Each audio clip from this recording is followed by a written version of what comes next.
So hello, you're the producer for Bolt. For those who might not know what that means, could you just briefly describe what your typical working day in the different stages of making the film is, and maybe what's best and what's worst on a working day like that? Okay.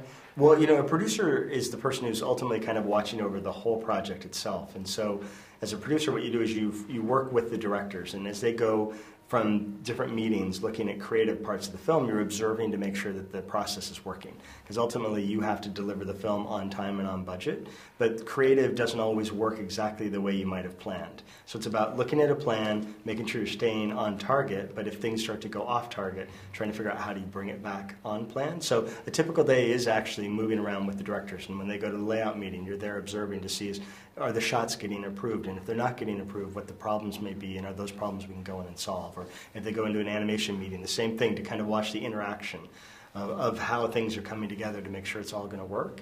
What I love about it is you actually get to watch the creative process happen.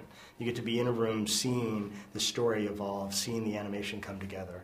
The hard part about it is having the control over it, because, again, ultimately you can't say to somebody, be creative today, solve the problem today, come up with the best solution for the story today.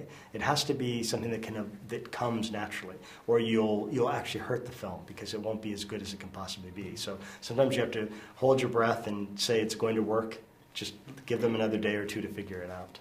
Okay, so sometimes you're like the evil network lady we see in the movie. Absolutely. Sometimes you have to be the point of realist, which is the person who comes in and says, I know that you guys want to work harder on this piece of it, but we got to keep it moving forward. Because sometimes you can get caught into the small details, and you have to think of the bigger picture, which is what part is the audience really going to focus on. And so if you're looking at a specific shot and there's something way off in the distance in the shot that might be a little bit wrong, is that where the audience's eye going to be? Because the audience's eye should be with the characters themselves. So you try to be the person who comes in to say, we got to put our focus in the right places. So you have to be quite pushy sometimes.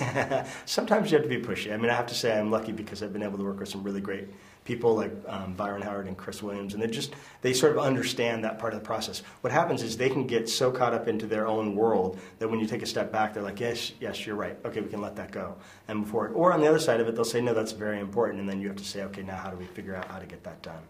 Is it harder doing that with first-time directors? Well, the harder thing with first-time directors is that they're trying to figure out so many different things at the same time. But in a good way, they oftentimes rely heavily on their producer because they know they need somebody to help guide them from that standpoint because they've never been through the whole process. So sometimes if someone's been through the whole process, then there's a sense of, I know how it's all going to work. So therefore, I might have a different opinion than you have. But when you're working with people for the first time, they tend to very much want to listen and observe from your own experience. That sounds very much like you need to be trained in conflict management, are you? Well, I'm not trained specifically in conflict management, but I think it's one of those things you develop over time in your career. You observe how a room works. I think one of the key things is you can't bring that energy into the room. You can't bring a negative energy in the room. You have to be a positive force. So it's really about saying, how do I show that I'm being supportive of making the best film possible while still trying to get that film done? In a way, Bolt is like a road movie, CGI road movie. Is that especially difficult with the visuals of the film? It's very hard, actually. It's one of the things in CG filmmaking is you're going to build different environments because you have to build every aspect of them.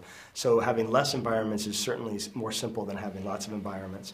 And a road trip is a very complicated thing to go off and do. But then what you have to do is you have to sit there and say, what parts do we need to build and what parts can actually be painted backgrounds? And that's how you kind of combine to figure out where you put your energy on the film. I think one of the strong points is like the relation between Mittens and Bolt, and it's this always thing about cat people and dog people. So are you a cat person or a dog person, and what was it like on the set? Well, I'm a dog person. I have a dog, and so I'm a big dog person. And it was exactly that. There were those people who have cats and those people who have dogs. And what we tried to do with the crew is divide people, especially when it came to animation. And those people who have dogs are the ones who went off and animated the scenes with dogs, with Bolt in it. And those people who had cats are the ones who animated the scenes with Mittens because they're bringing their own personal experiences with those characters to the life.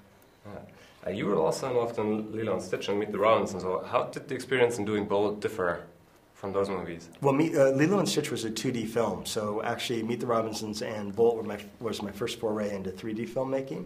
And one of the great things about this project in some ways was that it actually gave us a chance to push the envelope more. I think we had just started with Chicken Little as our first film in CG, and then we went to Meet the Robinsons. And this was a film where we really said we want to go in and figure out how can we raise the bar of the work we're actually doing. And so in a lot of ways, we went into every department and challenged them to make things be bigger and better. So from layout to animation to lighting, everything was about trying to make that next step forward in terms of what kind of world we're creating and what it looks like to the audience.